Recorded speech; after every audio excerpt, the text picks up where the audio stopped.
کل تک جس عورت کی قیمت اشرفیوں سے لگتی تھی، پیسوں سے لگتی تھی، آج اس کی قیمت جہیز سے لگتی ہے۔ ہے زمانہ بدل گیا مگر انسان نہیں بدلا، انسان ویسے کا ویسا ہی رہ گیا۔ جوانو، جب تم اپنی بہن کی شادی کرتے ہو، جب تم اپنی بیٹی کی شادی کرتے ہو تو اپنی بیٹی کو خالی ہاتھ رخصت کیوں کر دیتے ہو؟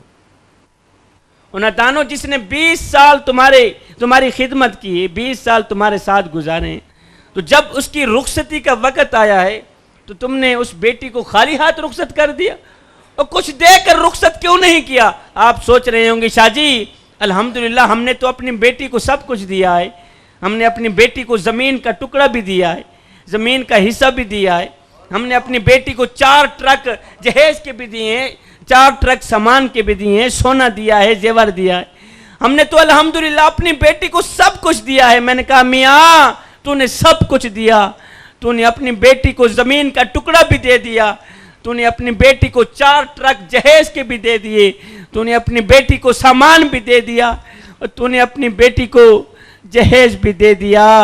سید کو اتنا تو بتا دے کہ تو نے اپنی بیٹی کو اللہ کا پیار بھی دیا ہے یا نہیں دیا؟ بیٹیوں والے لوگ میرے سامنے بیٹھے ہیں، بہنوں والے بھائی میرے سامنے کھڑے ہیں، اور سید کو اتنا تو بتا دو، مجمع میں سے کوئی ایک بندہ تو ہاتھ کھڑا کر دے، شاہ جی الحمدللہ میں نے اپنی بیٹی کو رخصتی کے وقت اللہ کا پیار بھی دیا ہے، اللہ کا خوف بھی دیا ہے۔ آئے جوانو، تم نے اپنی بیٹی کو سب کچھ دیا، تم نے اپنی بیٹی کو جہیز بھی دے دیا، تم نے اپنی بیٹی کو سونا بھی دے دیا، زیور بھی دے دیے، تم نے اپنی بیٹی کو 4 ٹرک سامان کے بھی دے دیے، تم نے اپنی بیٹی کو سب کچھ دیا، مگر سنو اگر تم نے اپنی بیٹی کو اللہ کا پیار نہیں دیا تو کچھ بھی نہیں دیا۔ تم نے اپنی بہن کو اللہ کی محبت نہیں دی تو کچھ بھی نہیں دیا۔ اگر تم نے اپنی بیٹی کو اچھا اخلاق نہیں دیا تو میاں کچھ بھی نہیں دیا۔ انادان کس طرح کا ظالم باپ نکلا ہے تو کہ تو اپنی بیٹی کو اخلاق جیسا زیور بھی نہ پہنا سکا؟ وہ پہاڑ جیسی زندگی کیسے گزارے گی بیچاری؟ کاش کہ تو اپنی بیٹی کو اللہ کا پیار دے دیتا، کاش کہ تو اپنی بیٹی کو اللہ کا خوف دے دیتا، تو جب تیری بہن پر، جب تیری بیٹی پر برا وقت آتا تو تیری بیٹی تیرا سر کھانے تیرے پاس نہ آتی، بلکہ اپنے گھر میں مصلی بچھاتی، اللہ کے حضور کھڑی ہو جاتی، اپنے دکھڑے مالک کو سناتی، اپنی فریاد مدینے کے تاجدار کو سناتی۔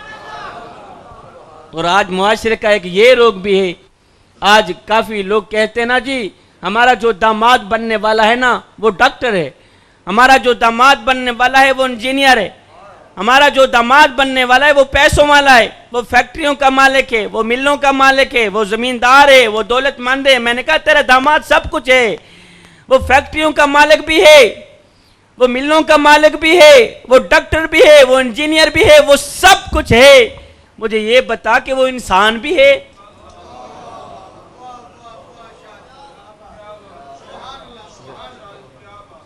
وہ انسان بھی ہے، وہ کہیں درندہ تو نہیں ہے، اس کے پاس پیسہ تو ہے، وہ کہیں پیسے کی آڑ میں آ کر اپنی بہن کا ہاتھ درندے کے ہاتھ میں تو نہیں دینے والے، وہ کہیں پیسے کی آڑ میں آ کر اپنی بیٹی کا ہاتھ درندے کے ہاتھ میں تو نہیں دینے والے، وہ کہیں وہ درندہ باتوں باتوں پہ تمہاری بیٹی کو یہ تو نہیں کہے گا اے بکواس بند کر، اگر تو نے زیادہ بات کی تو طلاق کی پرچی ہاتھ میں پکڑا کر گیٹ سے باہر نکال دوں گا۔ اے بندے، جس عورت کو میرے کریم نبی نے اللہ سے عزت مانگ کر دی ہے اسے بے عزت کرتے ہوئے تجھے شرم نہیں آتی؟ اسے ذلیل کرتے ہوئے تجھے شرم نہیں آتی؟ آج اگر تو کسی کی بیٹی پہ رحم کرے گا کوئی تیری بیٹی پہ رحم بھی کرے گا۔ اللہ جوانو، خدارا اگر کسی غریب کی بیٹی سے شادی نہیں کر سکتے تو میاں نہ کرنا، کوئی بات نہیں، اس پر تہمت بھی نہ لگانا۔ اور جوانو خدارا اگر اپنے بڑے باپ کی چٹی داڑھی کا حیا نہیں کر سکتے تو نہ کرنا، بڑے باپ کی عزت نہیں کر سکتے تو نہ کرنا، خدارا بڑے باپ کو بے عزت بھی نہیں کرنا، بوڑھے والدین کو ذلیل بھی نہیں کرنا. آج میری قوم کا نوجوان کہتا ہے اپنے بوڑھے باپ کو، اے تو نے ہمارے لیے کیا کچھ اکٹھا کیا ہے؟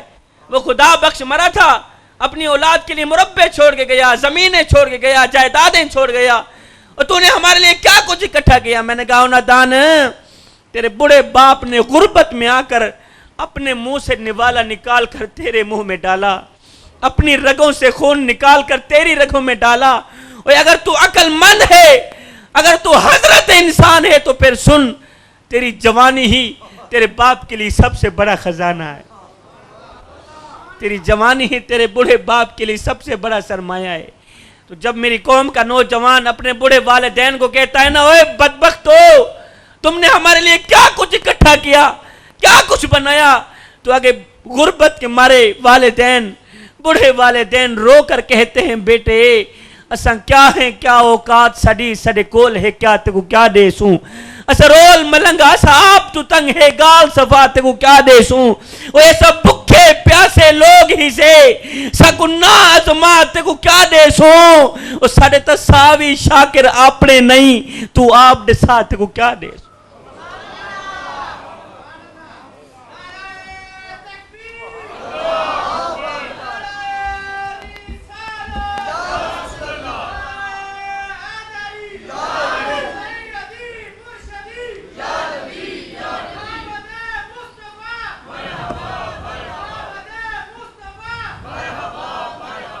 تو جوانو، جو نصیحتیں میں نے تمہیں بتائیں، اگر ان پر عمل کر لو تو کیا خیال ہے، تم حضرت انسان نہیں بن جاؤ گے؟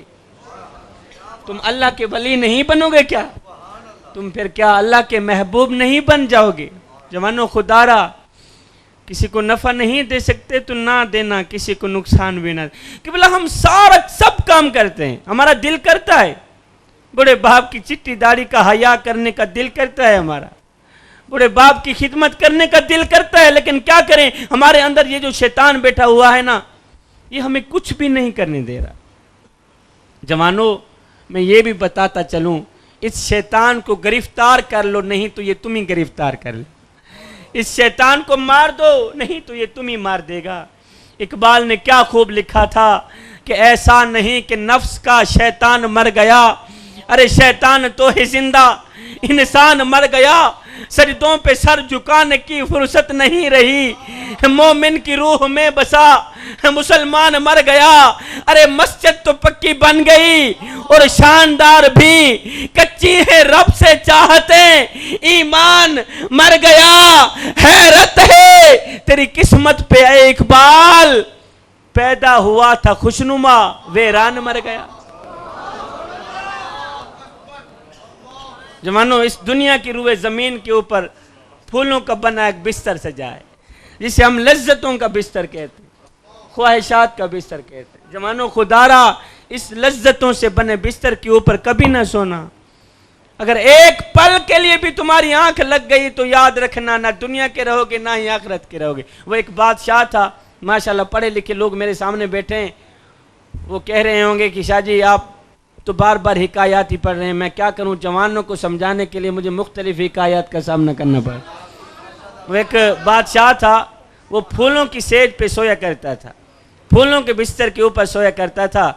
ایک دن لونڈی جھاڑو دینے والی بادشاہ کے کمرے کے اندر گئی نا جھاڑو دینے کے لیے. اس نے دیکھا کہ بادشاہ کا پھولوں کا بستر سجا ہے اور بادشاہ ہے نہیں. اس لونڈی جھاڑو دینے والی نے سوچا، کیوں نہیں بادشاہ ہے نہیں، کیوں نہیں ایک پل کے لیے میں بھی پھولوں کے بستر کے اوپر سونے کا مزہ چاکی لوں. اب اس لونڈی نے کیا کیا، جھاڑو رکھا نیچے، چڑھ گئی بادشاہ کے پھولوں کے بستر کے اوپر، چڑھ گئی بادشاہ کے پھولوں کے بستر کے اوپر، سر رکھا، لیٹی، آنکھ لگی، نیند آ گئی. ادھر سے کم بخت نیند آئی، ادھر سے بادشاہ بھی آ گیا. بادشاہ نے دیکھا ہے 2 ٹکے کی نکرانی بادشاہ کے پھولوں کے بستر کے اوپر چڑھ کے سو گئی. اس کی جرت کیسی ہوئی؟ بادشاہ نے سوٹا اٹھایا، مارنے لگ گیا. اب بادشاہ اوپر سے مار رہا تھا، نیچے یہ لونڈی روتی بھی ہے ہنستی بھی ہے. جوانو توجہ، بادشاہ اوپر سے مار رہا تھا، نیچے یہ لونڈی روتی بھی ہے ہنستی بھی ہے، روتی بھی ہے ہنستی بھی ہے، روتی بھی ہے ہنستی بھی ہے. بادشاہ نے سوٹا رکھا نیچے، کہا لونڈی پہلے تو یہ بتا کہ تو روئی کیوں ہے، پھر ہنسی کیوں ہے؟ روئی کیوں ہے؟ روئی کیوں ہے؟ ویسے 5 کلو کا کنہ تو آپ ہلا دیتے ہیں، شارک کی زبان نہیں ہلتی آپ سے۔ روئی کیوں ہے، ہنسی کیوں ہے؟ لونڈی نے کہا بادشاہ روئی اس لیے ہوں کہ مجھے درد ہو رہی ہے۔ اچھا پھر ہنسی کیوں ہے؟ اس نے کہا ہنسی اس لیے ہوں کہ اس وقت میں سوچ رہی ہوں کہ جو ایک پل کے لیے پھولوں کے بستر کے اوپر سوئے اسے اتنی سزا مل رہی، اور جو ساری زندگی پھولوں کے بستر کے اوپر سوتا رہے اسے کتنی سزا ملے گی۔ اس دنیا کی روئے زمین کے اوپر پھولوں کا بنا ایک بستر سجا، اس لذتوں سے بنے بستر کے اوپر کبھی نہ سو۔ اگر ایک پل کے لیے بھی تمہاری آنکھ لگ گئی تو یاد رکھنا نہ دنیا کے رہو گے نہ ہی آخرت کے۔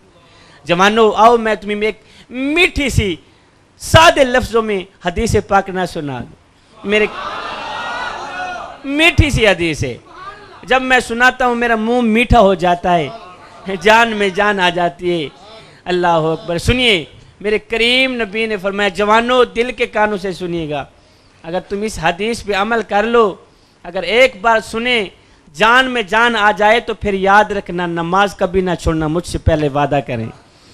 میرے کریم نبی نے فرمایا صحابہ میں اللہ کا حبیب ہوں، میں اللہ کا حبیب ہوں، اور میں اللہ کا حبیب ہوں۔ پھر فرمایا جو جوان جوانی میں توبہ کرتا ہے وہ بھی اللہ کا حبیب بن جاتا ہے، وہ بھی اللہ کا دوست بن جاتا ہے۔ فرمایا میرے کریم نبی نے راتوں کی تنہائیوں میں اٹھ اٹھ کے قرآن پڑھا کرو، اور قرآن پڑھتے وقت رویا کرو۔ فرمایا اگر رونا نہ بھی آئے تو رونے کی کوشش کر لیا کرو۔